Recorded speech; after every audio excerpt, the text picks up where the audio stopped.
Welcome back, everyone, to Sporty Span 17. A lot has happened in the past week. I was gone camping. The Salt Lake Summer League has ended. The Jazz finished that off 1-2. They won one game, at least, but there was some promising signs of a couple young players. Taylor Hendricks was not playing, Bryson Spa was not playing, but Keyonte George was playing, and so was Ochai Agbaji. Those three shined, I believe, the most out of anyone who played on the Utah Jazz roster. I didn't watch any of those games, though. I did watch the Clippers game, and Keyonte George was on fire. Trend seems to be the first half, he struggles, and then he catches fire. And that is what happened in this Clipper game. He had a double-double. He had 33 points and 10 assists. Now, a lot of people are concerned about the Jazz passing. Does this show that Keyonte George can be a passer? That could be a promising sign. Now, it just is in one game. We'll see what he does tomorrow. Ochai Agbaji as well.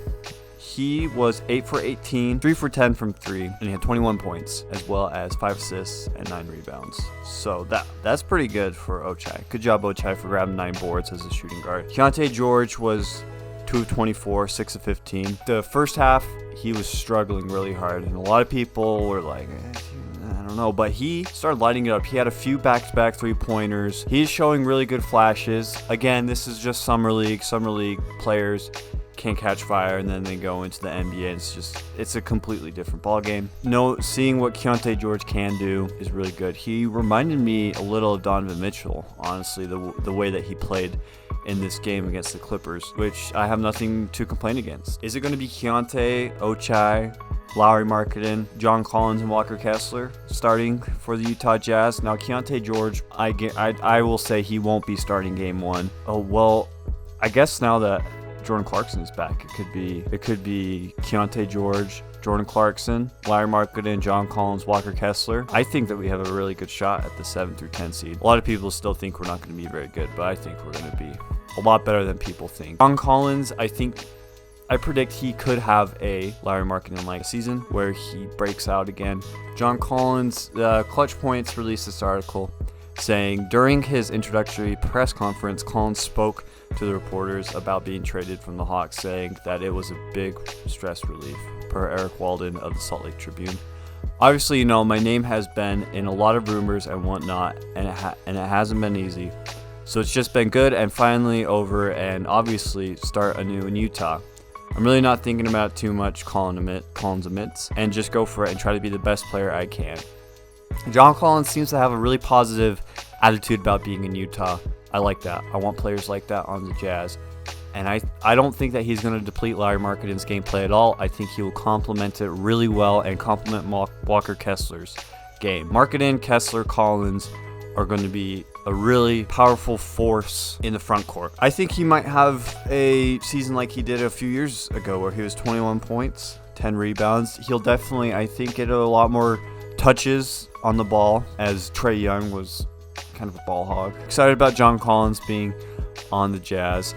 Next up, tomorrow, we have the Minnesota Timberwolves versus the Utah Jazz. Something interesting about the Minnesota Timberwolves is Keyonte George was the pick that we got from Minnesota, so 16th pick.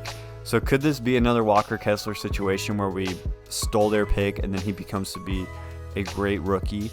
I think it could be. We'll see how Keyonte George performs at an NBA level.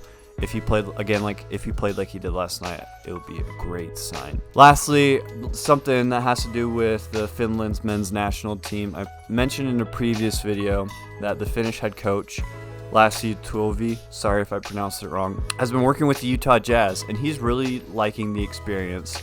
He came in January, right before the All-Star game, and he chatted with Markkanen. He spent time in Utah, and then he came again in Utah to help out the Utah Jazz Summer League, and he's really enjoying it. It's really cool, especially if you're a fan of the Finland national team. I think it's great to have a coach come to America, come to an NBA team, and to talk with coaches, and to say, hey, this is what I want to learn. Can you help me out so I can get my national team to be even better? And in this Salt Lake Tribune article, it mentions that he's even been talking to college coaches here in Utah.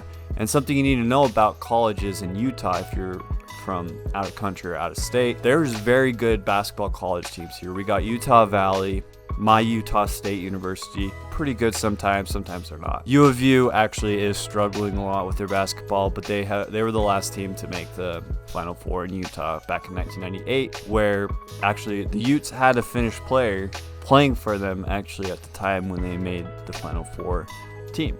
So again, the Finland team I think can make big strides in the FIBA World Cup coming up. I'm excited about it. I actually got a Larry Markkinen Finland jersey to wear during the games. It's been a great summer for basketball fans, great summer for Utah Jazz fans, exciting times ahead of us. I'm looking forward to it. I'm glad to be back. More videos to come soon. Please like and subscribe. It will help the growth of this channel a lot. Thank you all for watching. Have a great rest of your day. This is SportsBen17.